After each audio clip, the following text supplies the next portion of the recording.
In full view of everyone, my younger sister and my fiancé rolled around together. She looked at me tearfully, waiting for me to step aside and give up the marriage, just as I had done in my past life. But she didn't know I had been reborn. This time around, she could only be a concubine. At the spring banquet, when Xian accidentally knocked over a wine cup and left the banquet to change her clothes. Half an hour later, a shriek echoed from the side chamber. When I arrived with the ladies of the banquet, when Xian and the crown prince had already been discovered lying together, their clothes disheveled. All eyes turned to me. For these two were my younger sister and my betrothed since childhood.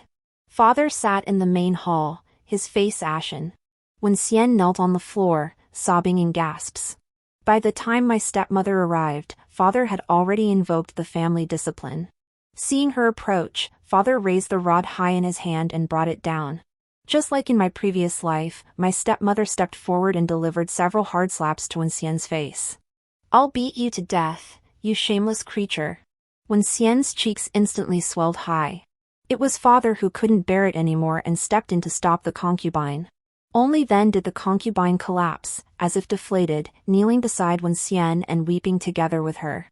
I watched the scene coldly. True to my previous life, Father heaved a heavy sigh and tossed the stick aside. In my past life, right up until my death, I still regarded them as my family.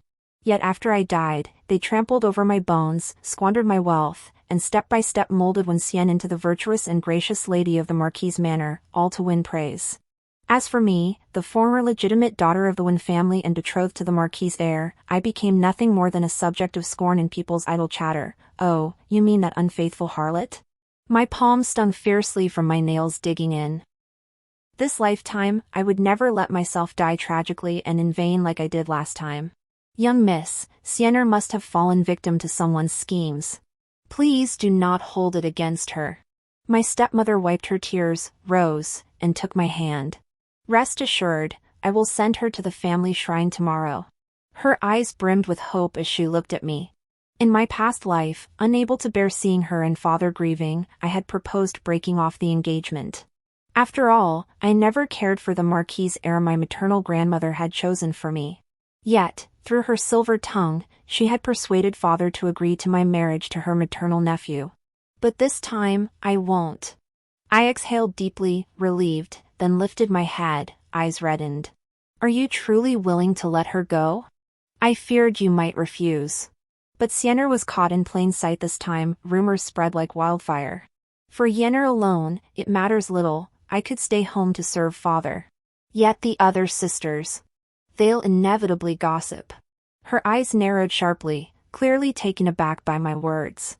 Father valued family interests above all else. Before she could respond, Father behind her swung the stick in his hand, striking Xian with brutal force. Unable to dodge, Xian let out a shrill cry. With a ouch! She collapsed to the ground, blood pooling beneath her. A smirk touched my lips. This was exactly what I'd been waiting for. Xian and my betrothed, the young master, had long been involved. This spring banquet was nothing but a scheme they'd orchestrated to force me into renouncing our engagement. In my past life, I'd foolishly fallen for their trap. Alone, I'd stumbled upon their affair. Later, to protect the reputation of my family and sisters, I'd willingly abandoned the engagement, becoming their stepping stone. It wasn't until Xian later gave birth prematurely and I visited her at the Marquis' residence, overhearing the servants' gossip, that I finally understood. But by then, I was already about to marry her maternal cousin. She was the mother of the Marquis' heir, while I was merely the fiancé of a poor scholar. Needless to say, my father wouldn't stand up for me. The sound of my father's stick hitting the ground snapped me back to reality. My stepmother, her face ashen, ordered the matrons to escort Xian back to her chambers, while Father bellowed for someone to fetch a physician. Chaos erupted in the hall. Just then, the servant sent by Father returned with a gray-haired elder, his face beaming with joy. "Master, Physician Huang has just arrived to examine the eldest miss." I watched with satisfaction as Xian's complexion instantly drained. Father was a third-place scholar in the imperial examinations, chosen by my maternal grandfather when he was still alive. Mother was a princess. Mother had initially refused, but father's dashing charm and distinguished bearing won her heart during the imperial procession. Little did mother know father already had a gentle and lovely cousin at home. She happily married father, and after her maternal grandfather passed away, with father's career now secure, he took it upon himself to elevate his cousin to concubine status and bring her into the household. The concubine also brought Wen Xian, who was around my age. It turned out that throughout the years of my father and mother's deep affection, he had been supporting her and her daughter outside the household. My mother, already weakened by childbirth, was so enraged by this that she coughed up blood on the spot. She became melancholy and passed away within a few years. Before her death, she had arranged my marriage to the Marquis's household with my maternal grandmother. After my mother's death, my father, now firmly established, gradually severed ties with my maternal family. Only my maternal grandmother remained concerned for me, sending imperial physicians monthly to examine me and gather news of my well-being. Today, of course, was all part of my plan. Early this morning, I asked my grandmother to have imperial physician Huang wait at the gate, instructing him to enter if anyone from the mansion came to summon a doctor. Wen Xian strongly resisted letting Huang take her pulse, clearly aware of her own pregnancy. But my goal was precisely to escalate the situation. The bigger the fuss, the harder it would be to contain. Xianer, you're bleeding. Hurry and let Dr. Huang examine you. What if this leaves lasting damage to your health? I frowned disapprovingly at Wen Xian. Father shot her a cold glance and shoved aside the concubine who'd been tugging at his sleeve. Upon hearing about the bleeding, physician Huang swiftly stepped forward to take Wen Xian's pulse. He immediately administered acupuncture. After a flurry of activity, he wiped his brow. Fortunately, she encountered this old man. Otherwise, not only would the fetus be lost, but it would also deplete her vitality. She might suffer lasting consequences. Father understood the implication instantly. He lunged forward again, but his concubine held him back with all her strength. First, Wen Xian had been caught in an illicit affair, now she carried a child out of wedlock. Her stepmother knelt before father, pleading desperately. I knew it was my turn to step in. Sighing, I approached. Father, there is a solution.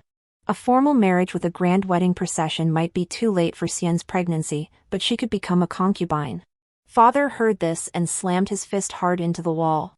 My aunt looked up at me in disbelief, while Wen Xian screamed beside her, No. I won't be a concubine. How could I ever be a concubine? My face wore a look of sorrow, but inside I was overjoyed.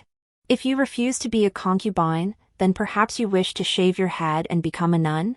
Between becoming a concubine and a nun, Wen Xian reluctantly chose the former. After all, the pregnancy could not wait. The Marquis's household was naturally overjoyed upon hearing this.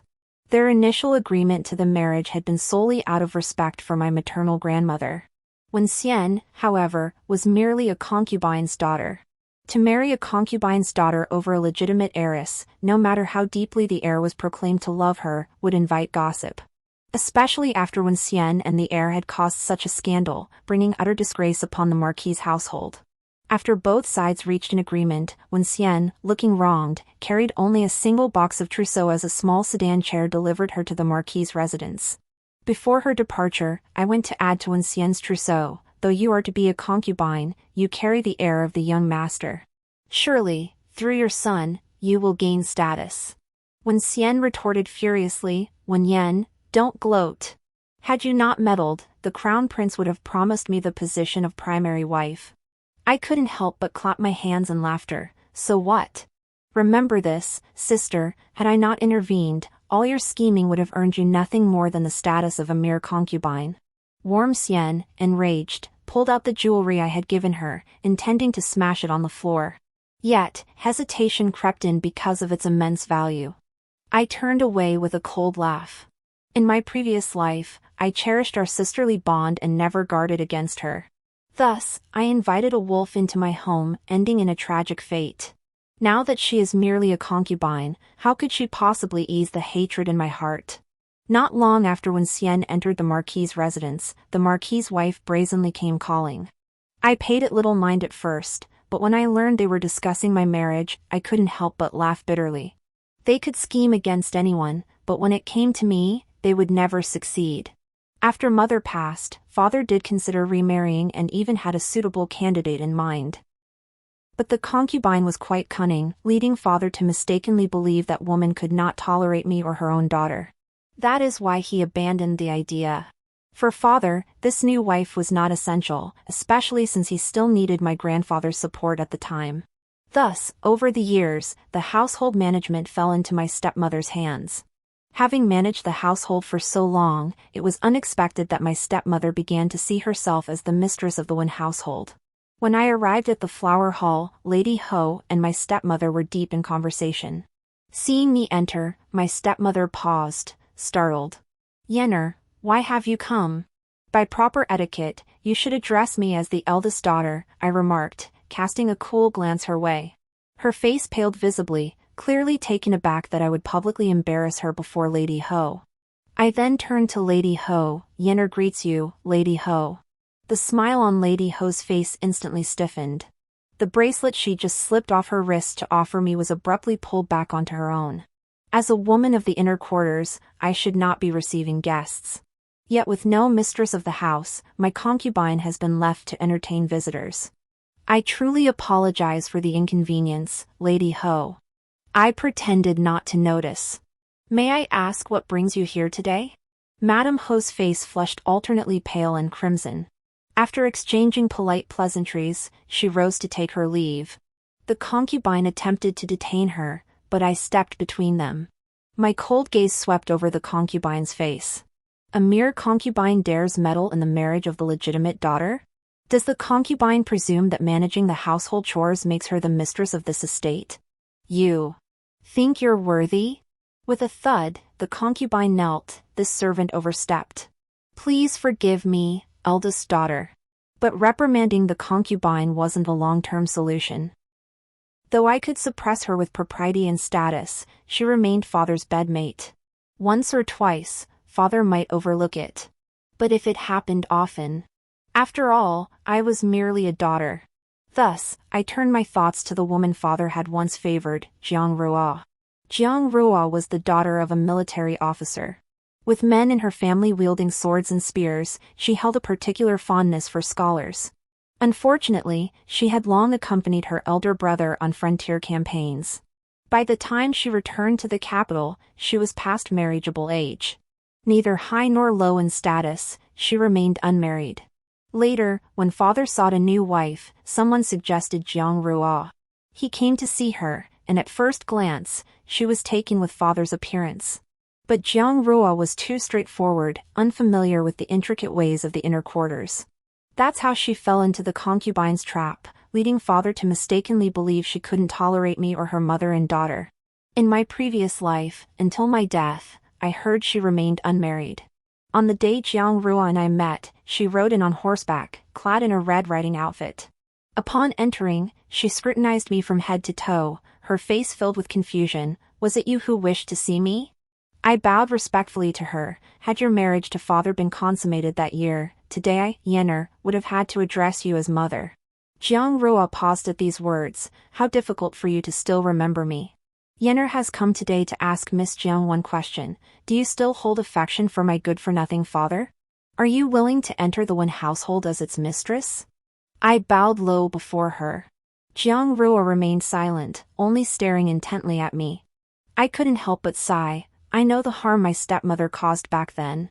You were disgraced in the capital. I only regret that I was young and couldn't tell right from wrong at the time, mistakenly treating a good person as a villain. It's only natural that you resent me. Jiang Ruo suddenly chuckled softly. I never paid much heed to your stepmother's thoughts. But you are, after all, the legitimate daughter. I had assumed you too would not wish me to enter the one household. Since you did not, I did not press the matter. But now... Wen Yan, what exactly are you scheming for? I lifted my gaze to meet Jiang Ruo's. Her phoenix eyes were slightly raised, a faint smile playing at the corners of her mouth. In that instant, I understood. If I wanted her help, I had to lay my heart bare. Father is easily swayed, and the concubines in the mansion are cunning. As a junior, it's not my place to meddle in the affairs of elders. I know Miss Jiang holds some affection for father. That's why I came here today, unannounced. Please give me a chance, and give yourself one too. Coming here today was a gamble. Though mother is gone, the living must carry on. Alone in the one household, I'm a lone tree unable to support itself. My maternal grandmother is too far removed to help. Jiang Rua has a fiery temperament, and her family background is suitable. Yet after a long silence, just as my heart began to race, Jiang Rua snorted derisively, I've heard rumors about your household affairs. When I saw you as a child, you relied on your concubine for every decision. These past years, your transformation has certainly made me take notice. I forced a bitter smile. Experience teaches wisdom. As a child, I couldn't discern treachery, but now I've tasted hardship and find every step difficult. Jiang Rua burst into laughter upon hearing this. Very well. Since you're being so sincere and open with me, I'll spare you the pretense. Yes, all these years, I still haven't forgotten your father, that man who's so easily swayed. With that, she swung herself onto her horse, gritting her teeth as she added, stay out of this marriage. As for Wen Qi, just wait. I'll make sure he doesn't leave a single soul standing. Hearing this, I couldn't help but feel ashamed. Suddenly, I began to worry about my father's future. As I turned to leave, I spotted a youth in brocade robes leaning against a tree nearby, watching me with keen interest. It was Pei Chuan, the man falsely accused of being my lover in my past life. Never imagined I'd encounter him here in this lifetime. My expression hardened, and I hastened away. Jiang Rua kept his word, arriving at the estate the very next day to propose marriage. Father's face darkened at the news, about to erupt in anger, when Jiang Rua appeared in a crimson martial arts outfit, a long spear pressed against his throat. Wen Qi, dare you refuse? Father's formidable presence instantly dimmed. He could only seethe, Jiang Rua, I've never seen anyone so. So what? Shameless? Jiang Rua leaned closer to father. You told me that very thing 10 years ago. Father. Now I come to ask whether you will marry or not. What does that have to do with the propriety and integrity you speak of? If we must talk about propriety and integrity, then that night in the cave, you should never have touched me. Jiang Ruo's words exploded like thunder in my ears. I lifted my head, staring at father in disbelief. His aged face flushed crimson as he pulled his sleeve over his face. Jiang Ruo, you... What? Dare to do it but not own up? Jiang Ruo sheathed her silver spear, her expression calm and composed, seemingly unaware of how earth-shattering her words had been. Back then, I thought your inner courtyard was in chaos and said you didn't need to take responsibility. But now, I've changed my mind. Father. The concubine called softly to father from the side, but retreated dejectedly under Jiang Ruo's piercing glare. Meanwhile, I, who had been watching the whole scene unfold, struggled to stifle my laughter. So, inviting Jiang Ruo over, was that a case of hitting the nail on the head by accident? Opposites attract. Jiang Ruo's wedding date was set swiftly. Her dowry was already prepared, and since she'd been waiting at home for so long, the Jiang family had even arranged a separate betrothal gift. Father couldn't bear the embarrassment, but having the concubine handle the betrothal gift was equally unacceptable. Thus, the responsibility fell on my shoulders. A few days before the wedding, while discussing arrangements with Jiang Ruo, Wen Xian, her belly visibly swollen, returned to the estate accompanied by Crown Prince Wei Lin. Wen Xian approached me privately, avoiding the Crown Prince. I never realized your reach extended this far, interfering in father's affairs. Sister, choose your words carefully. Once Miss Jiang crosses our threshold, she becomes our mother. Besides, all in the capital know father favored Miss Jiang from the start. Since they share mutual affection, we children ought to bless father's choice. I shot her a glance. When Xian flared with anger, our mother? She's right here in this mansion. If not for your interference, father would have elevated her to the position of principal consort long ago. I shook my head at Wen Xian. Sister, surely you know that elevating a concubine to primary wife is a grave taboo? Only families of dubious reputation commit such folly. Father's career is flourishing now, why would he sever his promising future? Wen Xian's face drained white. She pointed at me, stammering you. for a moment before clutching her stomach and wailing in pain. The concubine arrived in a flash, so swiftly I suspected she'd been waiting at the courtyard gate. She immediately directed the maids to lay Wen on the bed, then sent someone to fetch the physician while sending word to Father and Wei Lin in the front courtyard. I watched the mother-daughter duo put on their show before me. Jiang Rua, standing nearby, had long since grown impatient. I tugged her hand, signaling her to stay calm. The physician arrived swiftly, stating plainly that Wen had experienced a miscarriage and should not be moved lightly. Upon hearing this, the stepmother immediately knelt on the ground, pleading with me to let Wen rest in my room for the next few days, considering our sisterhood. It suddenly struck me, in my past life, my aunt had pleaded with me in exactly the same way to give up my marriage to Wen. I couldn't help but sigh. Such a crude and obvious ploy, yet in my previous life, I'd been completely fooled by those pitiful family ties. Seeing my silence, Wei Lin suddenly stepped forward to plead for Wen. Yinner, I know Wen and I have wronged you first. Now that Wen is with child, we only hope you'll allow her to stay with you for a few days, considering your sisterhood. Father tried to step forward too, but Jiang Rua shot him a glare that stopped him in his tracks. He silently turned his head away. Everyone except Jiang Rua looked at me earnestly, expecting me to agree. But why should I? A faint smile touched my lips. Your Highness overstates the case. Were Wen not still in her maiden's quarters, I'd gladly give this room to you and my younger sister. Wen frantically tugged at Wei Lin's sleeve, while her stepmother chimed in from the side, Master, eldest daughter, Xian'er's situation is unique now. Besides, we're all family here. I'll make sure not a word leaks out. I paused, watching these actors play their parts. When timed her soft, pleading voice perfectly, Your Highness, this is the eldest grandson of the Marquis' household. Everyone waited for my concession, but I merely replied indifferently, after all, he's just a doctor picked at random. The accuracy of his diagnosis is questionable. I'll send word to grandmother immediately and request Imperial Physician Huang to examine my sister. Only then will it be fitting for the Marquisite's eldest grandson in my sister's womb. Wen had been feigning concern all along, so naturally she wouldn't dare let Imperial Physician Huang examine the child personally. Her face flushed with shame and indignation. She forced herself to stand up, letting the maidservant support her back to her original courtyard. Once she left, the concubine naturally followed.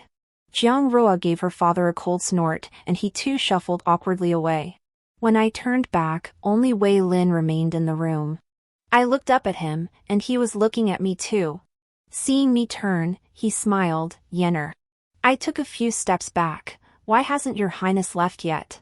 Wei Lin, however, looked at me and asked, Yinner, should we not set a date for our marriage? I never imagined such brazen audacity existed in this world. In my previous life, I had little interaction with Wei Lin, my impression of him limited to the upright gentleman others described. I frowned. I thought your Highness would understand. Since Xian'er has already married into the Marquis' household, our betrothal naturally holds no weight. The will of parents, the words of matchmakers, Xian'er's matter, I admit, was a moment of my own foolishness. Once you enter my household, I shall make amends to you properly. Wei Lin gazed at me with deep affection. Wei Lin was a notorious playboy, countless noble ladies in the capital sought his hand. Yet he had betrothed himself to me long ago. When the betrothal was dissolved in my previous life and he married Wen, many came to mock me. That led me to self-destruction, making mistake after mistake. Your Highness jests. Since Xian'er has already married him, Wen has no reason to wed you. I implore you to return the betrothal letter and dissolve our engagement promptly. Then we may each seek suitable partners. My words rang out with unwavering certainty, leaving him no room for reversal. In my past life, Wen schemed against me because she desired to marry him. This lifetime, I returned the favor, plotting to send Wen to the Marquis' mansion as a concubine. This Prince Wei had nothing to do with me in my past life, and naturally, he remains irrelevant in this one. Wei Lin looked at me deeply, Yinner, I shall pretend I never heard today's words. Should you regret this, you may come find me any time. Before I could refuse, Wei Lin turned and left. At my aunt's pleading, he permitted Wen to temporarily stay at the Wen residence, though he would visit her daily. Jiang Rua sneered upon hearing the news. Typical of a concubine's daughter, utterly lacking in tact. A concubine receiving her husband's favor to visit family is already a sign of his generosity. Now she dares to push her luck, staying overnight at the Wen residence? It's just inviting gossip. I shook my head. When had Wen Xian or her aunt ever truly understood their place? Soon, the day of father and Jiang Ruo's grand wedding arrived. With their lowly status, the concubine and Wen Xian could only retreat to the back courtyard, feeling wronged and humiliated. While I bustled about outside, I suddenly spotted Pei Chuan among the banquet guests and froze in surprise. In my past life, while offering incense at the temple, a band of mountain bandits suddenly emerged.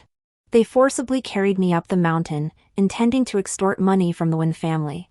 But along the way, lust clouded their judgment, and they tried to assault me. With no other choice, I retreated to the lakeside, resolving to throw myself into the lake if things went badly. By chance, Pei Chuan passed by and rescued me. But my injuries left me unable to travel, and by the time he brought me back, it was already the early hours of the next day. By then, my aunt and Wen Xian had long since lost patience and reported the incident to the authorities. News of my abduction by bandits spread like wildfire throughout the circles of noble ladies and wives in the capital. My return with Pei Chuan, both of us disheveled and bedraggled, combined with Auntie and Wen Xian's deliberate spreading of the story, meant that no matter how innocent the first truly was, my reputation was utterly ruined. Father, swayed by my aunt's persistent whispers, finally agreed to my earlier plea and hastily arranged my marriage to her maternal nephew. Before the wedding, Pei Chuan came to see me, saying he would take responsibility for me if I was willing. But I knew that marrying him would only burden another soul. The world's rules are harsh on women yet lenient toward men. As a military commander, he need only depart for a few years and win several battles. Even if our affair were ever mentioned later, it would only earn him the phrase, the general's romantic escapades. The world is unjust, all blame ultimately falls upon me alone. So I refused Pei Chuan. His rescue was an act of kindness. How could I drag him into the water with me? The day Pei Chuan departed for the frontier was the eve of my wedding. I chose a white silk sash to end my life in my chamber. I came into this world pure and unblemished. I wished to depart in the same manner. On such a joyous day, why weeps Miss Wen here? A familiar voice suddenly rang out. Only then did I realize tears had unconsciously fallen as I recalled my past life. Wiping them away, I turned to find Pei Chuan standing behind me. General Pei, I bowed respectfully. Before I could say more, however, footsteps approached nearby. Hide quickly, I instinctively thought of my past life's encounter with him, still trembling with fear. Pei Chuan looked puzzled. The approaching figure was Wei Lin. Yenner, you really are here. His expression softened as if relieved, and he hurried toward me, stopping just before I did. Your Highness, I said, stepping back a few paces without showing my true feelings. Why did you have Lord Wen request the dissolution of the engagement with the Marquis's household? His face seemed to carry a hint of displeasure. Indeed, a few days prior, I had explained the situation to my father, hoping he would intervene and arrange for the dissolution of my betrothal to the Marquis of Ningyuan. Father had agreed, though I hadn't anticipated his swift action. Your Highness, I believed you understood what I said earlier. Since you've already married Xianer, it's unthinkable for the Wen family to have two sisters serving one husband. This marriage must naturally be annulled, I replied. Wei Lin rushed forward, seizing my hand. If you dislike her, I can send her to the country estate. I cut him off immediately. Prince Wei, watch your words. If those words reached the wrong ears, I feared I might repeat my past mistakes. Wei Lin was about to speak again when a soft chuckle sounded from behind us. I looked up to find Pei Chuan standing behind him, his arrival unnoticed. Your calculations are impressive, Crown Prince Wei. But I wonder, what would your concubine think of such plans? Pei Chuan finished and glanced toward the distance. There stood a woman in pink, her swollen belly visible. Her eyes were red-rimmed, and she stared at us with bitter resentment. During Wen Xian's convalescence at the mansion, I kept my distance from both her and my aunt. Even when they sought to speak with me, I excused myself, citing the overwhelming demands of wedding preparations.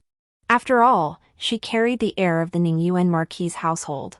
Should anything befall her at the Wen residence, not only would the Wen family bear the blame, and I would be the first to bear the brunt of it. Moreover, the words trap were written all over Wen Xian and her stepmother's faces. Even if I wanted to deal with them, I wouldn't choose to act at this moment. Finally, the day of father's wedding arrived. Wei Lin had originally planned to take Wen Xian back after attending the ceremony today. Little did he expect that his heartfelt confession would be overheard by Wen Xian at this very moment. Pei Chuan gave me a knowing wink, and it dawned on me, he must have orchestrated this. I cleared my throat awkwardly. Xianer has fully recovered now. Since the ceremony has concluded, Your Highness, perhaps you should take her back to the Marquis residence first. Wen Xian's eyes lit up with hope as she looked toward Wei Lin. Having her husband personally come to fetch her held immense significance even after overhearing his earlier words. A simple gesture of commitment from him now could turn the tables in her favor. Yet Wei Lin merely shot Wen Xian a cold glance. A mere concubine, is she truly worth my personal attention? Pei Chuan chuckled at this. Such callousness, Your Highness. No wonder Miss Wen insisted on annulling the engagement. Wei Lin sneered coldly. This prince is speaking with my betrothed. General Pei, as an outsider, might you be overstepping your bounds? Outsider? Jiang Rua is my aunt. By family ties, I am also Miss Wen's cousin. If we're discussing closeness, Your Highness is the true outsider here. Pei Chuan refused to be outdone. I stared at Pei Chuan in shock. Jiang Rua, she had a nephew this old? Noticing my expression, Pei Chuan scratched his nose, looking slightly uncomfortable. Sometimes I think being cousins would be quite nice. I wonder if my cousin has considered it? Me? Pei Chuan, are you even aware of what you're saying? Meanwhile, Wei Lin, enraged, swung the punch at Pei Chuan. Pei Chuan easily restrained him, stepping in front of me to block his view. A virtuous lady is a gentleman's ideal match. The crown prince already has a lady by his side. Why interfere with another's marriage? But Wei Lin sneered coldly, so what? As long as the betrothal remains unbroken, she remains the future princess consort of the Marquis' household. Pei Chuan retorted sarcastically, the crown prince also speaks of future, so none of this counts. Beside them, Wen Xian's face turned deathly pale. Clutching her stomach, she slowly sank to the ground. Wei Lin stormed off in fury, forgetting even to take Wen Xian with him. Thus, on the wedding night, the concubine intercepted her father outside the main courtyard, pleading for him to vindicate Wen Xian. Though Xianer is but a concubine, she remains a daughter of the Wen family. The crown prince's actions have dealt a severe blow to the Wen household's honor. I implore you, father, to stand up for Xianer. Father was already drunk, and seeing his concubine dressed up specially, years of companionship made him feel a twinge of pity. He was about to say something. Just as I was about to step forward, a spear flew straight out from the bridal chamber. Wen Qi, after a few cups of wine, you've lost your bearings again? Jiang Rua had already lifted her veil and stepped out of the courtyard. And so I knew, the concubine's carefully laid plans had come to nothing. What had driven her to this side was partly Wen Xian, but more fundamentally, she simply hoped to sway father with their years of shared history.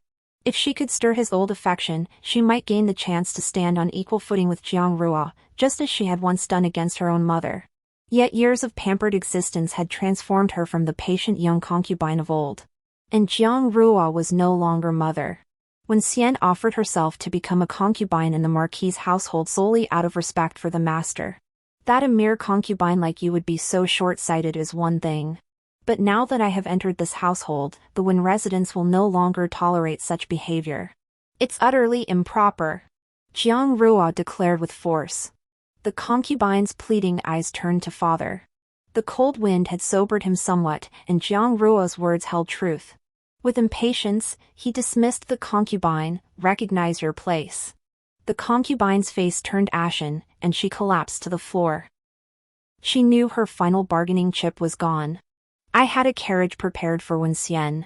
When I went to inform her, the concubine and Wen Xian were weeping together.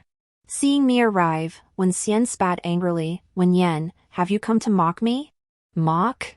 As the legitimate daughter of the Wen family, why would I mock a mere concubine? It's simply inappropriate for you, as a concubine of the Marquis's household, to linger in the Wen residence any longer. After all, you belong to the Marquis's estate. It would be best for you to return home soon. I curved my lips into a faint smile. Wen Xian trembled with rage, pointing her finger at me. I may be a concubine of the Marquis's household, but I am also a daughter of the Wen family. Why can't I stay in the Wen residence? Even a married daughter scarcely counts as a Wen family member, how much less so a mere concubine? The Wen household has already shown utmost kindness by sending a carriage to escort you back. I stepped close and whispered in her ear, "What's this? You eagerly sought the role of concubine, yet now you're concerned about your dignity?" Wen Xian climbed into the carriage, sobbing. My stepmother intended to see her off but was stopped by a maid sent by Jiang Ruo. The maid handed her a copy of Admonitions for Women, ordering her to copy it several times. This enraged my stepmother so much she tore the book to shreds, only to be seized by Jiang Ruo by the hair. Watching my stepmother weep bitterly as she copied the text, I couldn't help but laugh. In my previous life, under Wen Xian's pressure and my aunt's relentless nagging, she had ultimately gained status through her child. Relying on the baby in her womb, she had turned the tables and been formally recognized by my father. The image of mother and daughter living happily together in my past life was still vivid before my eyes. Now, seeing them both tearfully and resentfully, I felt an immense sense of satisfaction. Yet upon returning to my quarters, Wei Lin's demeanor from earlier that day suddenly flashed through my mind, and my heart sank. Why had he undergone such a drastic change in temperament? Why was he so insistent on marrying me? In my previous life, he had scarcely even seen me. After much deliberation, I returned to my room and wrote a letter to my maternal grandmother. This marriage must be called off, no matter what. But I hadn't anticipated that this action would enrage Wei Lin. My maternal grandfather was a prince of a different surname, who fought alongside the founding emperor on horseback to establish the dynasty. Yet, as the saying goes, when the hare is dead, the hunting dog is cooked. Despite his military merits, after the founding emperor passed, both the previous emperor and the current sovereign harbored deep suspicion toward him. To protect his clan, he retired from the court, returning to his ancestral lands as an idle prince. He even deliberately chose a father from humble origins for my mother. Yet, unexpectedly, my mother later died in sorrow, while my father rose through the ranks. After my maternal grandfather passed, they severed all ties with the royal house. Only my grandmother remained haunted by my mother's death and could not bear to abandon me.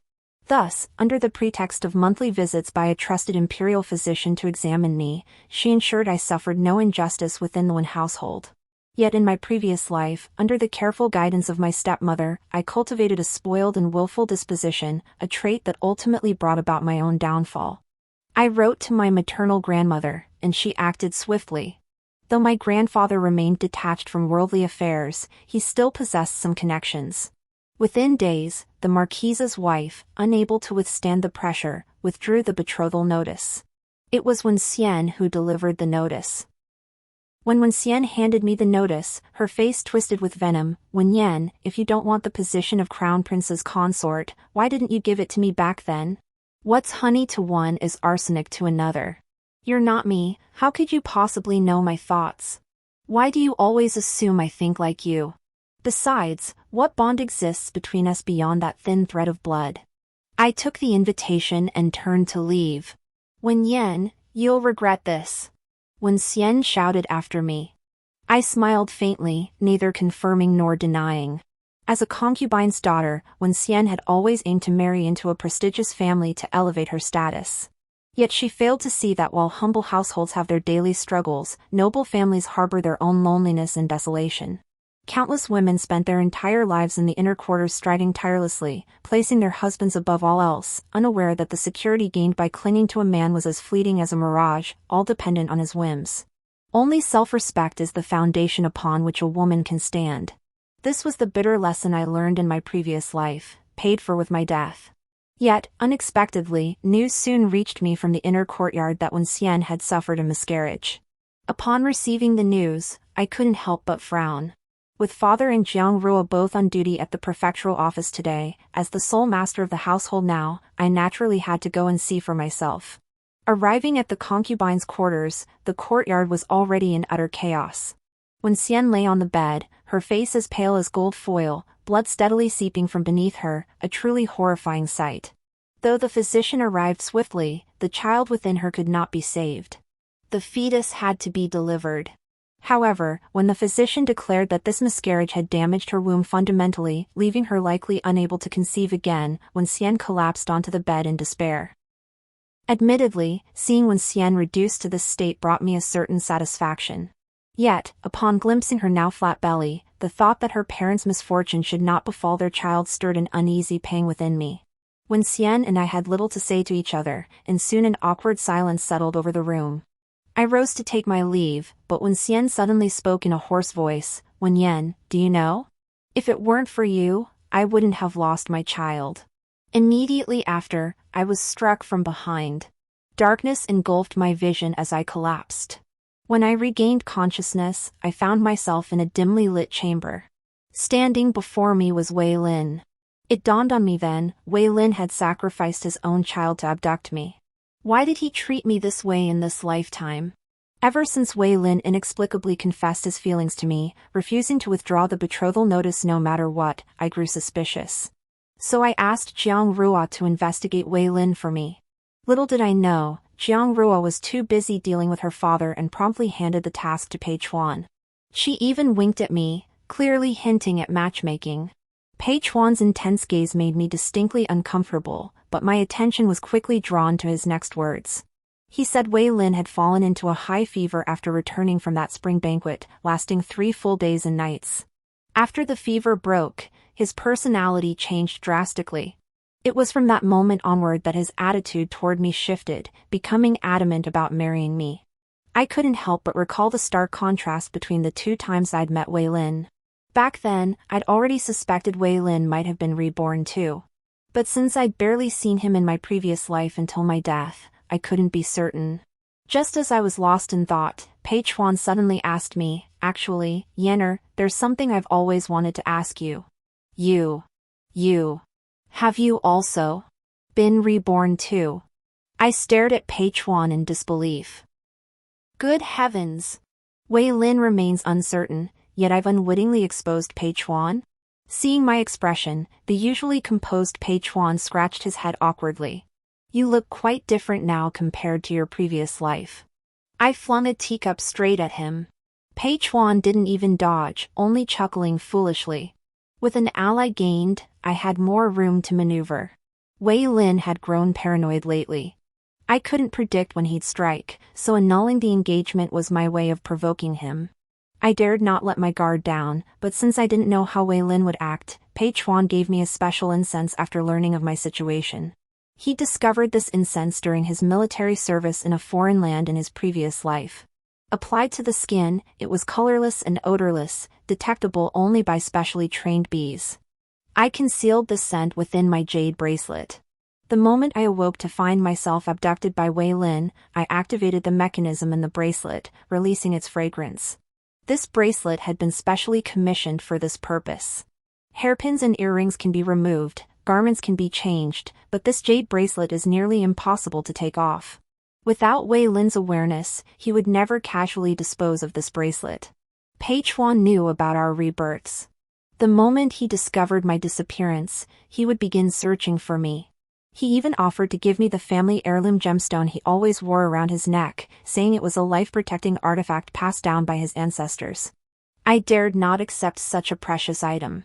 As a military commander, Pei Chuan needed life-saving protection far more than I did. Seeing my firm refusal, Pei Chuan sighed and took it back. I surveyed my surroundings. Wei Lin had confined me in a dark chamber, one that was clearly meticulously decorated, resembling a bridal chamber. Just as he raised the paired cups of wine to force me to drink, the chamber door was slashed open by a sword. Immediately after, a spear pinned his clothes to the floor. Caught off guard, Wei Lin stood rooted as Pei Chuan and Jiang Ruo strode in. "Prince Wei! Kidnapping the daughter of the Wen household in broad daylight, you truly have no regard for the law." Wei Lin and Jiang Ruo quickly became entangled in a fight. Pei Chuan stepped forward, untied the ropes binding my wrists, and pulled me into his embrace, preparing to lead me out. Wei Lin, enraged, lunged forward only to be blocked by Jiang Ruo's spear. A moment's distraction allowed Jiang Rua to press the spear against Wei Lin's neck, the tip aimed squarely at his throat. As Wei Lin struggled desperately, Pei Chuan, having secured my safety, joined the fray. Jiang Rua muttered an annoyed meddler. The three of them fought their way out into the courtyard. I had been hiding behind a pillar, but when Xian appeared out of nowhere and shoved me toward Wei Lin, Jiang Rua tried to dodge me, only to be knocked down by Wei Lin's palm strike. He then seized my throat and shouted, "Pei Chuan! If you still want her dead, stop this." Pei Chuan feigned compliance but launched a covert attack. Wei Lin instinctively shoved me forward as a shield. Pei Chuan hastily withdrew his blade, only for Wei Lin to seize the opening and slash his shoulder. Blood gushed forth, yet Pei Chuan seemed oblivious to the pain. Using his wounded arm as a human shield, he wrestled me back from Wei Lin's grasp. Wei Lin, naturally, wouldn't let it go. He lunged his sword at me. Wounded, Pei Chuan couldn't dodge in time and turned his back, taking Wei Lin's sword blow squarely. Jiang Rua seized the moment to thrust her spear at Wei Lin. His sword was knocked from his hand, and Jiang Rua subdued him. Soon, the men they brought bound Wei Lin and Wen Xian. Only then did I notice Wen Xian's clothes were torn to shreds. She was in a state of utter frenzy, muttering one phrase over and over, "Wen Yan, why? Why didn't you just die?" I looked at Jiang Rua, but he was equally baffled. Wei Lin, however, dispelled the confusion. He looked at Wen Xian with disgust. Just some crazy woman. How dare she follow me here? Only then did I realize Wen Xian's state was highly abnormal. She would alternate between lucidity and confusion, clutching a rag doll she claimed was her child. She would cry and laugh at me, shouting, "Wen Yan, you killed my child. I will have my revenge." In just a few short days, Wen Xian had deteriorated to this state. But I had no time to dwell on this. The vast expanse of blood on Pei Chuan's body was horrifying to behold, yet he persevered until the men he dispatched arrived. Only then did he collapse into unconsciousness. Before losing consciousness, he clutched my hand. "Yenner, don't worry. I told you, I have a family heirloom treasure that will surely protect me." I had Jiang Rua take Pei Chuan to find a doctor while I stayed behind to clean up the aftermath. Jiang Rua was initially uneasy, yet she couldn't simply send Pei Chuan back. After repeatedly urging me to be cautious, she finally departed. Only when the men they brought reported that everything at the villa was under control did I allow them to take Wei Lin and Wen Xian away. Imprisoning me alone would naturally be no match for Wei Lin.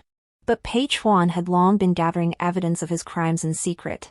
Only then did I realize that Wei Lin had also orchestrated my abduction by bandits in my previous life. He had planned to take down the whole gang of bandits and emerge as the hero who rescued the damsel in distress. Unfortunately, Pei Chuan had unexpectedly appeared midway. Not only did he save me, but he also witnessed Wei Lin's conversation with the bandit leader. Thus, in my past life, Wei Lin was determined to eliminate Pei Chuan. After my death, during a border conflict, Wei Lin's agents struck Pei Chuan from behind, causing him to fall from his horse. Captured by enemy forces, he was executed and his body hung on the city walls. This shattered morale, leading to defeat and retreat. But none of this had happened yet in this life, so it naturally didn't count. Thus, Pei Chuan could only present evidence of Wei Lin's collusion with bandits. The emperor flew into a rage, sentencing all male members of the Wei family to exile and the women to the Imperial Music Bureau. Upon hearing the news, my aunt wailed and begged my father to spare Wen Xian, reasoning that she was still of the Wen bloodline. Her father, easily swayed, was about to intervene when Jiang Ruo's sharp words snapped him back to reality. Wei Lin had dared to conspire with bandits outside the capital, committing a grave offense against the emperor. If her father wished to risk his own life, he could go ahead. After pondering this, he relented. With no other recourse, the stepmother threatened to take her own life. But father's ears were soft for anyone. These days, he and Jiang Rua were in perfect harmony, his heart already leaning toward Jiang Rua. He didn't step in to stop the concubine as he once would have. The concubine threw herself against the wall. Her suicide attempt failed, leaving her instead with hemiplegia. Unable to move or care for herself, she would henceforth live at the mercy of others, a pitiful sight. I thought everything had finally settled. Yet on the day of his exile, Wei Lin sent word through an intermediary, expressing a wish to see me before his departure. I had no intention of going. But among the words he conveyed was this: Zhuangzhou's dream, like a lifetime, do you truly wish to remain unenlightened? I was curious to see what Wei Lin might say. I asked Pei Chuan to accompany me. When Wei Lin saw us arrive, he gave a bitter smile. You truly trust him. Yenner, why have you never looked at me, neither in our past life nor this one? It was our betrothal that was arranged first.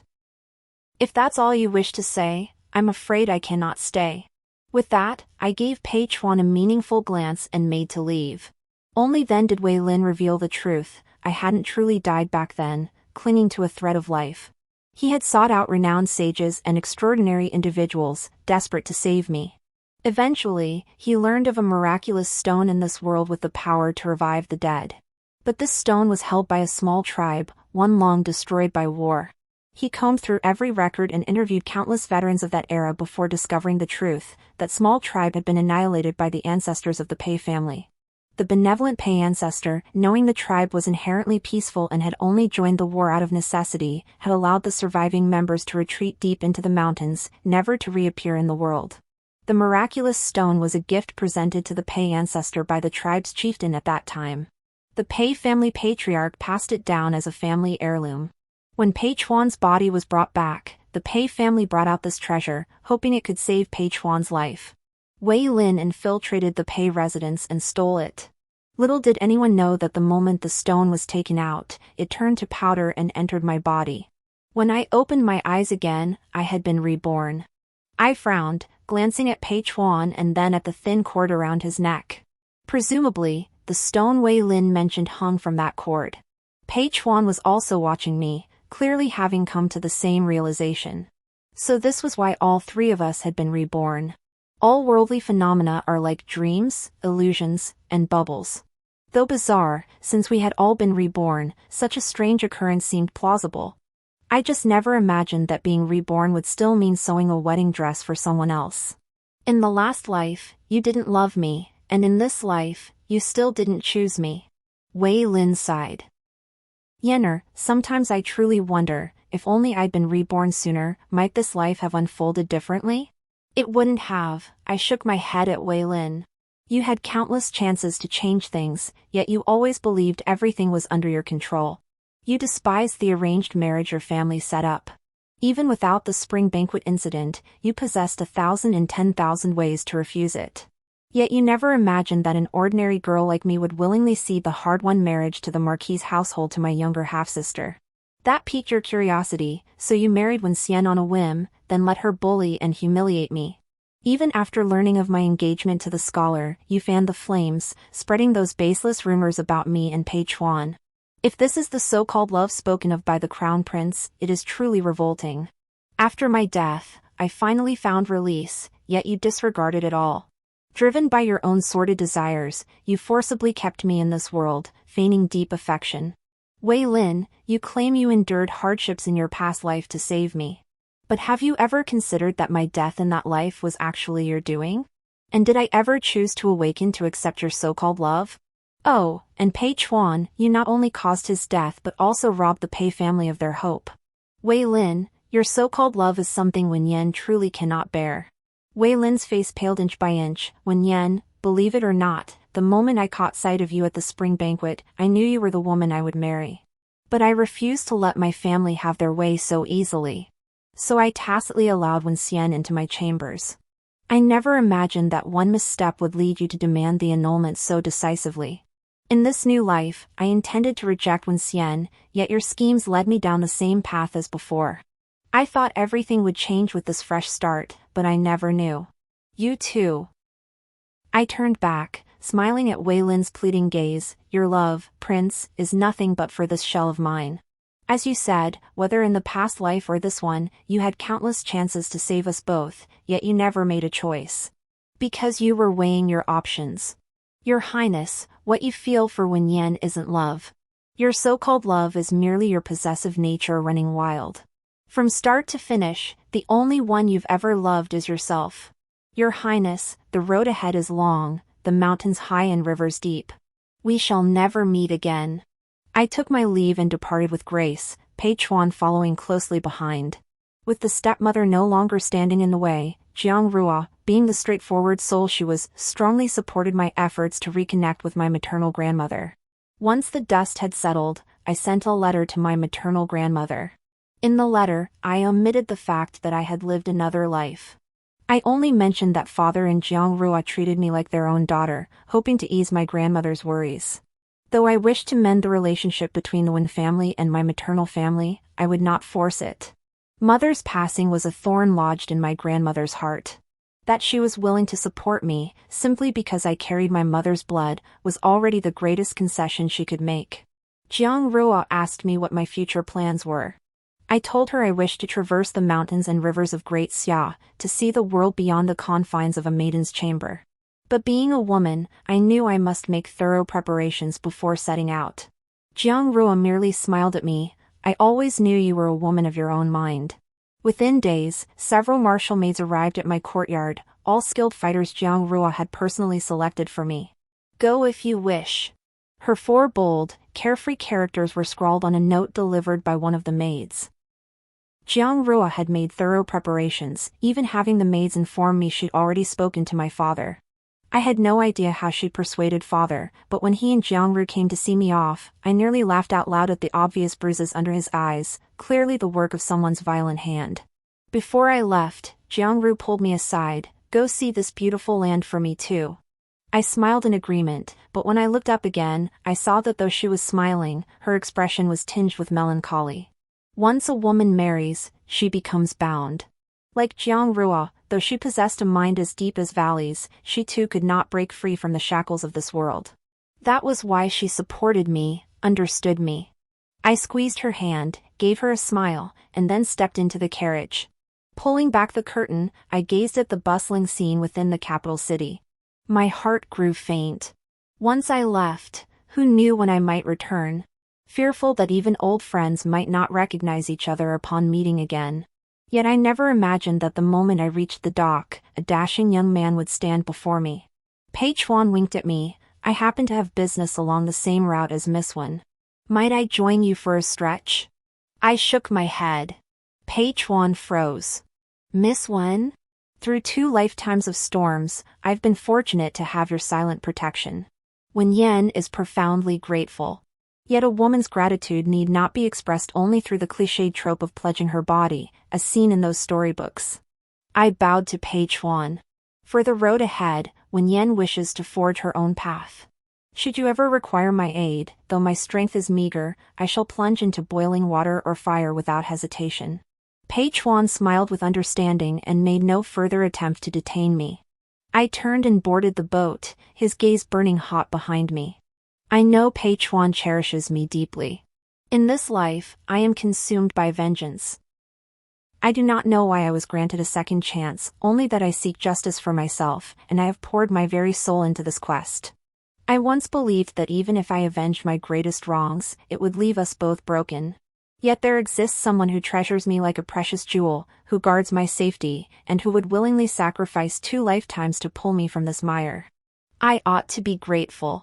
But in this life, I refuse to be a woman confined to the inner quarters, dependent on a man. Even Jiang Rua, as free-spirited as she was, willingly laid down her sword after marrying my father, content to cook and clean. Even my mother, with her noble status, was trapped by love and ultimately died in sorrow. How could an ordinary woman like me escape such a fate? Miss Wen, take care, Pei Chuan waved from the pier. Take care, I replied, turning to gaze into the distance. The sky and water merged into one, a world apart. Extra, one day, while traveling, I stumbled upon a hidden paradise. This hidden paradise lay nestled within mountains, rivers, lakes, and seas, cut off from the outside world. Its internal systems differed entirely from those of the outside. They practiced gender equality, working at sunrise and resting at sunset. Marriage was free, and they lived without want. They came together when they harmonized and parted when they did not. For major tribal matters, every member had the right to vote, with the minority yielding to the majority.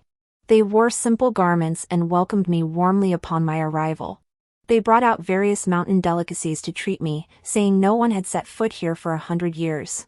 By day, they took me wandering through the peach blossom spring. By night, they built a massive woodpile for a bonfire gathering. They led me in their unique dances, shared their special milk wine, and even a handsome young man boldly confessed his feelings. I was overwhelmed, drinking more wine than I could handle. As I began to feel tipsy, someone led me to meet the clan chief. We walked a long way before reaching a place nestled between sheer cliffs. The chief had a kind, benevolent face and smiled warmly at me. "What do you think of this place, guest?" My face flushed, and I bit my tongue before managing, "It's wonderful. Truly a paradise beyond the world." The chief nodded. "Indeed. This place is called Peach Blossom Spring. But you did not arrive here by chance." A mountain breeze blew, clearing my head slightly. "Our tribe once bestowed a sacred stone to repay a great debt to a general. The lingering spiritual energy of that stone remains within you. That is how you broke through the barrier and found us." I couldn't help but recall the strange stone Wei Lin had mentioned. It was that stone that granted us three a second life. I looked up at the clan chief, who nodded in acknowledgement. The general misunderstood back then. The sacred stone's power isn't resurrection, but the manipulation of time and space. Those connected to it are returned to a fixed point in time. However, it can only be used once every 100 years. After its use, our clan must tend to it day and night, waiting a full century before it can be activated again. The clan chief explained slowly. "I see," I realized with a start, my drunkenness completely sobered. I bowed respectfully to the clan chief. "Thank you for enlightening me, chief. No need for formalities. The sacred stone possesses a spirit and does not aid others lightly. You are a woman of great wisdom. Now that the sacred stone has returned to our clan, I wish for all your heart's desires to come true in the future." The clan chief's figure gradually faded away. Then, darkness enveloped my vision. When I awoke, I found myself inside a tent in the forest, surrounded by lush greenery. Suddenly, the deeds of the Pei family's ancestors came to mind. It seemed that everything, was guided by a higher will. The end.